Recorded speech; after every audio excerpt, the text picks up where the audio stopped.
عندك جهاز كمبيوتر سواء بي سي او لابتوب قديم بقاله 10 سنين مش عارف تشتغل عليه بسبب الاوبريتنج سيستم الجديد مش سبورت للاجهزه القديمه، وكمان دعم وقف عن الاوبريتنج سيستم القديم زي مثلا الويندوز اكس بي، فللاسف هتواجه مشاكل في تشغيل برامج او متصفحات بسبب توقف الدعم، ومش قادر تنزل اوبريتنج سيستم جديد عليه زي ويندوز 7 او 8 او 10 او 11. ففي الفيديو ده ان شاء الله هقول لكم على طريقه من خلالها تبدا تسرع جهازك القديم من غير ما تعمل له ابجريد كهاردوير، وفي نفس الوقت كمان تقدر تحصل على اللاست ابديت واخر دعم بالنسبه للتطبيقات والابلكيشن والبرامج.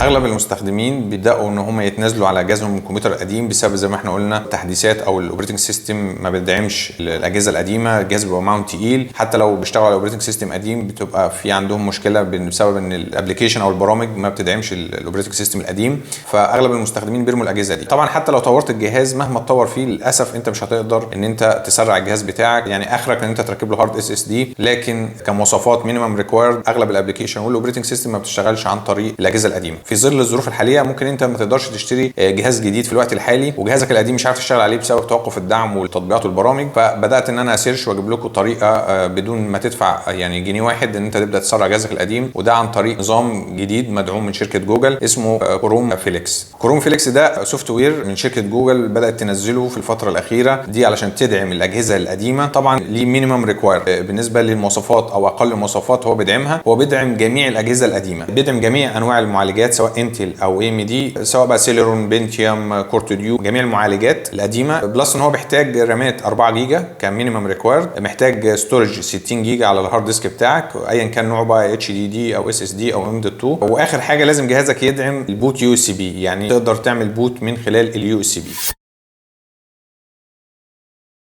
طيب ايه اللي يخليني انزل نظام كروم فيليكس؟ وهل نظام كروم فيليكس هو نفسه نظام كروم او اس؟ طيب بالنسبه لاستخدامات كروم فيليكس زي ما احنا قلنا ده موجه للاجهزه الضعيفه، ممكن تنزل نظام كروم فيليكس من خلاله هتقدر تتصفح الانترنت من خلال جوه الكروم، تقدر تنزل الاكستنشن بتاعت جوه الكروم، تفتح ملفات الاوفيس وتقدر تعدل عليها، تقدر تستخدمه في المهام المكتبيه زي الكتابه وعمل برزنتيشن وملفات الاكسل والوورد والحاجات دي كلها. لو انت بتشتغل شغل مايكروسوفت اوفيس ده هيكون خيار ليك بديل قوي جدا، بلس ان انت تقدر تتصفح الانترنت. فالاستخدامات اليوميه البسيطه تقدر من خلالها تحول جهازك البطيء لجهاز حديث ومدعوم، وكمان بيدعم اللاست ابديت. طبعا بيحتوي على مكتبه واسعه من التطبيقات والبرامج، لكن التطبيقات والبرامج اللي مش موجوده في الويندوز، يعني هو بيختلف التطبيقات والبرامج اللي في جوه الكروم عن طريق الاكستنشن، اي برنامج عن طريق الاكستنشن اللي انت بتشتغل عليه سواء ويندوز او ماك هو بيدعمه، لكن البرامج الاي اكس اي او البرامج الخاصه بالابل ماكنتوش هو طبعا ما بيدعمهاش. من الاخر تقدر تستخدمه في مشاهده الفيديوهات سواء في يوتيوب او نتفليكس، تحرير الملفات الصور او تحرير الملفات الكتابه، وكمان بيدعم بعض الالعاب البسيطه او السهله، بلس ان انت تقدر تعمل مكالمات فيديو عن طريق جوجل ميت، وطبعا برنامج شهير جدا وبينافس سكايب وبينافس اشهر برامج مكالمات الفيديو. بتحصل على الامان وطول العمر والاستدامه وكمان سهوله في الاستخدام. وطبعا قبل ما نروح لطريقه تثبيت كروم فيليكس عاوزين بس نجاوب على سؤال ممكن المشاهد دلوقتي بيساله نفسه، هل كروم فيليكس هو كروم او اس ولا لا؟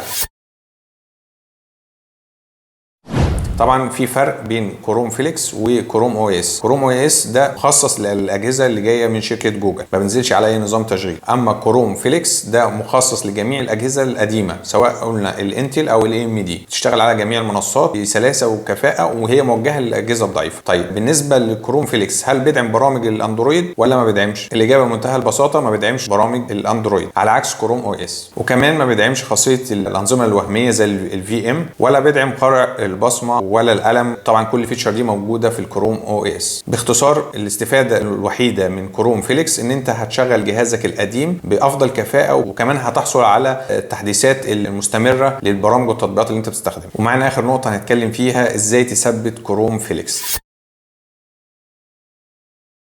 تثبيت كروم فيليكس سهل جدا جدا جدا واسهل من الويندوز وكمان اسهل من الماك. اول خطوه تحميل اخر اصدار من كروم فيليكس عن طريق اليو اس بي، وده بيكون اكستنشن موجود في كروم، بتنزل الاكستنشن ده وبتوصل اليو اس بي او الفلاشه بالاكستنشن ويبدا ان هو بيعمل داونلود على طول على الفلاشه. يعني احنا في الويندوز او الماك بننزل نسخه ايزو وبنبدا نحرقها على الفلاشه، لا ده بينزل على طول من سيرفرات جوجل مباشره من عن طريق الاكستنشن ده على الفلاشه. فلازم يكون عندك انترنت كونكشن. رقم 2 لازم يكون عندك الفلاشه اقل حاجه 8 جيجا مينيمم ريكوايرد للفلاشه 8 جيجا. رقم 3 زي ما قلنا لازم جهازك يدعم البوت من خلال اليو اس بي. رقم 4 وانت بتعمل انستليشن هتحتاج يكون عندك حساب جيميل، لو ما عندكش حساب جيميل ممكن تكريت حساب بمنتهى السهوله بدون اي مشاكل. ورقم 5 على طول تبدا تشتغل، مفيش اي مشاكل خالص على النظام، بالعكس ده هو بيعمل مزامنه بين الاكونتات بتاعتك كلها على الجيميل. بمجرد ما انت بتنزله وبتسجل دخول بتلاقي كل حاجه موجوده عندك على الميل، تقدر تاكسس بيها من اي مكان، وتقدر تعمل مزامنه بين اجهزه متعدده سواء بقى السمارت فون او اللابتوب بتاعك او البي سي كمان.